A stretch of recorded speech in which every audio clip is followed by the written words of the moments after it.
အားလုံးမင်္ဂလာပါကျွန်တော်ရင်ခောက်အထင်တဲ့ဗီဒီယိုချက်အောက်မှာဘရိုတယောက်ကဒီဘရိုကပေါ့နော်ဒီဘရိုက EPS account လေး password မိသွားလို့ဆိုပြီးတော့အားလေးတင်ပြပါဆိုလို့ကျွန်တော်ဒီနေ့တင်ပြမှာပြပါတယ်အားလေးကိုရှင်းပြပြီးတော့မှာပြပါတယ်ပထမဆုံးအနေနဲ့ AF ထဲကိုဝင်ပြီးတော့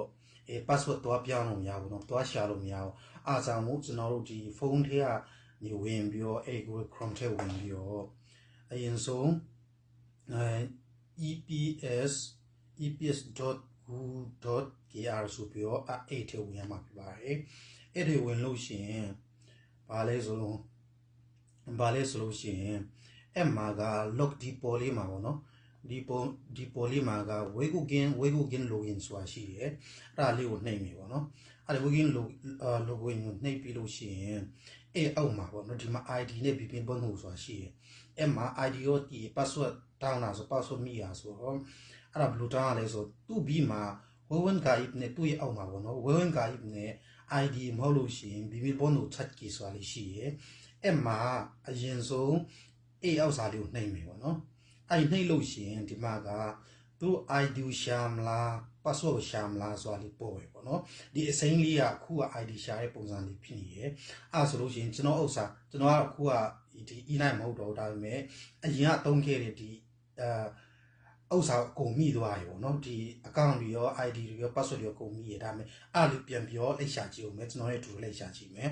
အဲ့ဆိုလို့ရှိရင်အဲ့မှာ ID check key ဆိုတဲ့ဥစ္စာမှာက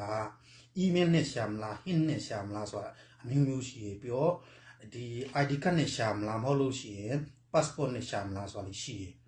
အဲ့ဆိုလို့ရှိရင်အဲ့မှာကကျွန်တော်တို့ဒီ ID card နဲ့ရှာကြည့်မယ်နော် ID card နဲ့ရှာမယ် working download bonus ဆိုတဲ့ဥစ္စာလေးကိုနှိပ်မယ်ပြီးရင်အဲ့မှာဆုံးမြုံဆွဲနေရာမှာကျွန်တော်တို့နာမည်ရင်းကိုအကုန်ရေးရမှာပြပါတယ်အဲ့မှာကျွန်တော်ရေးမယ်ဆိုနာမည်ရေးထားသူ့အောက်မှာကျတော့ working download bonus ဆိုတာရှိတယ်အဲ့ဆိုလို့ရှိရင်အဲ့မှာကိုယ့်ရဲ့ ID card number ကိုရိုက်နေပေါ့နော်အဲ့ဆိုလို့ရှိရင်ကျွန်တော်ရေးမယ်အဲ့ဆိုလို့ရှိရင်ရေးပြီးပြီဆိုတော့ ID ကိုရင်ဆုံးရှာမယ် ID ကိုရှာမယ်ဆိုလို့ရှိရင် working ID check ပြီးပြမှာပြောက်နေလဲနိုင်နော်ကျွန်တော်ရှာထားတဲ့ဥစ္စာအော်ဒီမှာပို့ဖုန်းနဲ့ဆိုနည်းနည်းတော့တီးလို့ကျွန်တော်မြင်ဒီမှာပေါ်မှာရှိရဲ့အဲ့မှာကျွန်တော်ရင်တုံးကဒီ EPS account ကို3ခါလုပ်ဖို့ပေါ့အရင်တုန်းကစိတ်ကမချက်ခင်တော့3ခါလုပ်ဖို့ဆိုဒီကျွန်တော်ရဲ့ ID card နဲ့လောက်ထားတဲ့ဥစ္စာ3ခုရှိဆိုတဲ့ဘောပေါ့နော်အဲ့ဆိုလို့ရှိရင်အခုတလို့ဖြစ်နေတဲ့လူကြီးဆိုလို့ရှိရင် ID ချက်တစ်မျိုးပဲရှိမှာကျွန်တော်ကတော့အရင်တော့လက်တွေဆော့လို့3 account 3ခုတော့ဖွင့်ထားတာဆိုအားကြောင့်မို့ကျွန်တော်အပေါ်ဆုံးဥစ္စာနဲ့အရင်ဆုံးဝင်ကြည့်ပဲเนาะအဲ့ဆိုလို့ရှိရင်သူ့အောက်မှာရှိရဲ့ ID နဲ့ VPN ပုံ check ကိစ္စပြန်နှိပ်မယ်ပြန်နှိပ်ပြီးတော့ VPN ပုံလို့ဆိုခုန ID check ကိကြတော့ဒီမှာရှာပြီးပြီဆိုတော့ဒီ VPN ပုံကို check ကိုနှိပ်မယ် password နှိပ်ရှာမှာပေါ့เนาะအဲ့ဆိုလို့ရှိရင်အဲ့မှာက ID ခုနရှာတဲ့ဥစ္စာ ID ပေါ့เนาะ ID တိလို့ရှိရင်ကြာ ID ဒီတိုင်းpassword ရှာတဲ့ဥစ္စာကြီးနှိပ်ပြီး ID ကိုနှိပ်ပေါ့เนาะတော့ကတော့ရှာကြည့်ရပါID ရှာပြီးတော့ခုန ID ဥစ္စာကိုဒီမှာပြန်ရိုက်ပြီပေါ့နော်အဲ့ဆိုလို့ရှိရင်ခုနကကျွန်တော်ဥစ္စာကလူလဲအော်ဒီမှာဒါရှိရပြော hook ကိုညှိမယ် hook နှိပ်ပြီးလို့ရှိရင်အဲ့အောက်မှာခုနတိုင်းပဲ email နဲ့ရှာမလားနိုင်ငံခြားသားကနဲ့ရှာမလား password နဲ့ရှာမလားဆိုပြန်ပေါ်တယ်အဲ့မှာခုနတိုင်းပဲ ID ကနဲ့ပြန်ရှာမယ်အဲ့ဆိုလို့ရှိရင်အဲ့မှာကနိုင်ဟောဒီမှာနာမည်ဆုံးမြုံဆိုနာမည်ဝင်ရေးမယ်အဲ့မှာနာမည်ရေးပြီးလို့ရှိရင်သူ့အောက်မှာက Working Download Bonus ဆိုကိုယ့်ရဲ့ ID ကောက်နဲ့ရိုက်မယ်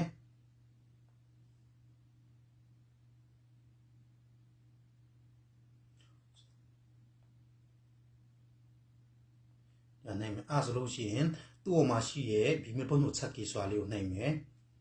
အဲ့ဆိုလို့ရှိရင်ဒီလိုပေါ်လာလိုက်မယ်အဲ့ဒါဘာလဲဆိုလို့ရှိရင်password မိထားတဲ့ password ကဖြစ်တာပေါ့နော်ဖြစ်ပြီးတော့အခုကပြန်ထည့်ပါတဲ့ password အတစ်ပြန်လုပ်ပါဆိုတဲ့ဘောပေါ့နော်အဲ့မှာဆိုလို့ရှိရင် save ဘီမပေါ်လို့ညော့ဆိုတာ password အတစ်ကိုရိုက်ထည့်ပါတဲ့အဲ့မှာမှတ်ထားရမှာကအဲ့ password တစ်မှာကစလုံးအကြီးတစ်လုံးပါရမယ်ပြီးတော့ဒီအမှတ်သားလေးဒေါ်လာပုံစံတို့အဲ့ဒါမျိုးအမှတ်သားလေးတစ်ခုပါရမယ်တဲ့ပြီးတော့ဒီဂိမ်းကနန်ပေါ့နော်ဂိမ်းကနန်လည်းပါရမယ်ဆိုတော့အဲ့ဒါကိုဖြည့်ပြီးတော့အဲ့ဒါပြီးဆုံးအောင် password ဖြည့်ကြည့်မယ်အဲ့ဆိုလို့ရှိရင်ကျွန်တော်ဖြည့်ကြည့်မယ် လို့ဖြစ်မလဲဆိုလို့ရှိရင်တော့ဒီမှာဆန်းနာဆိုတော့ခဏလေးနော်စမ်းကြည့်မယ်အဲ့ဆိုလို့ရှိရင်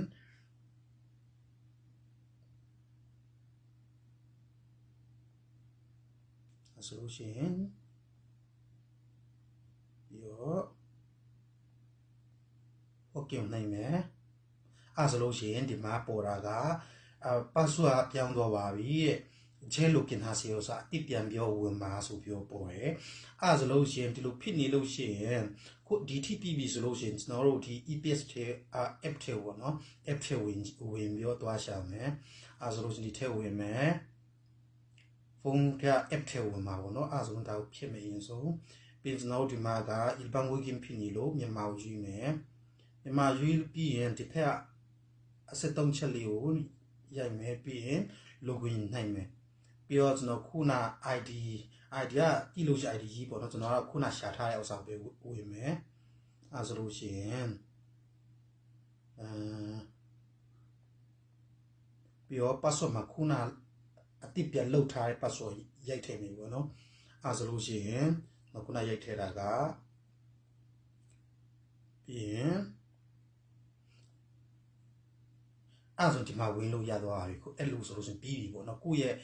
ဒီအချက်လက်တွေပြန်ကြည့်လို့ရသွား EPS ထဲဝင်လို့ရပြီပေါ့နော်အဲ့ဆိုဘာမှမခဲဘူးဒီ app ထဲကနေဝင်လို့မရဘူးပြန်ရှာလို့မရဘူးဆိုတော့အရင်ဆုံး eps.go.kr ကိုကြီးဆုံးဝင်ပြီးအဲ့ထဲကနေသွားရှာလို့ရှိရပါတယ်